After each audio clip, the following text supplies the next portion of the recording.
আমি একটা গল্প বলি, যদি গল্পটা ভালো লাগে তাহলে একটা লাইক দিবেন।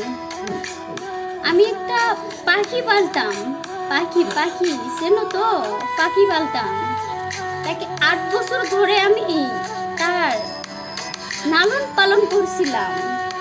হঠাৎ করে আমার শরীরটা খারাপ হয়ে গেছে। তা পাখিকে বললাম যে পাখি, আমার তো শরীরটা খারাপ হয়েছে, আমাকে তো ডক্টরকে দেখাইতে হবে। তা আমাকে ওয়াদা দাও তুমি কখনো উড়ে যাবে না।